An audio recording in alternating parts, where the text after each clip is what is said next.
2022-23 या वर्षीच्या गळीत हंगामात गाळप झालेल्या ऊसाला कारखान्यांनी एफआरपीपेक्षा जादा दर द्यावा या मागणीसाठी स्वाभिमानी शेतकरी संघटनेनं महामार्ग रोको आंदोलन केलं होतं। त्यावेळी पालकमंत्री हसन मुश्रीफ, तत्कालीन जिल्हाधिकारी राहुल रेखावार आणि कारखाना प्रतिनिधींची बैठक झाली।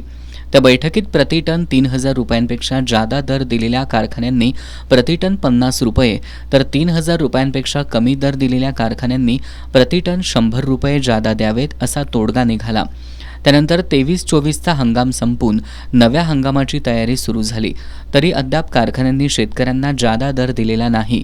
या पार्श्वभूमीवर कुंभी कासारी साखर कारखान्याच्या कार्यक्षेत्रातील स्वाभिमानी शेतकरी संघटनेसह सर्वपक्षीय पदाधिकाऱ्यांनी कारखान्याचे उपाध्यक्ष राहुल खाडे आणि कार्यकारी संचालक धीरजकुमार माने यांना निवेदन सादर करत तोडग्यानुसार शेतकऱ्यांना दर द्यावा अशी मागणी केली।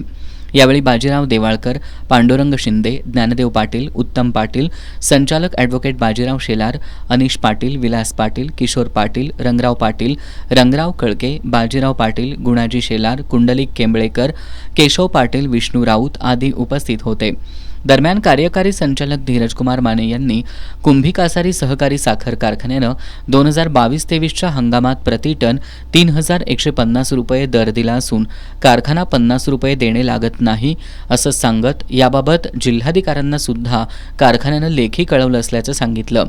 2023-24च्या हंगामात कारखान्याची निव्वळ एफआरपी 3,160 रुपये प्रतिटन असतानाही कारखान्यानं 3,200 रुपये दर दिला असल्याचं कार्यकारी संचालक माने यांनी सांगत आज प्राप्त झालेलं निवेदन संचालक मंडळाला सादर करू असं आश्वासन दिलं।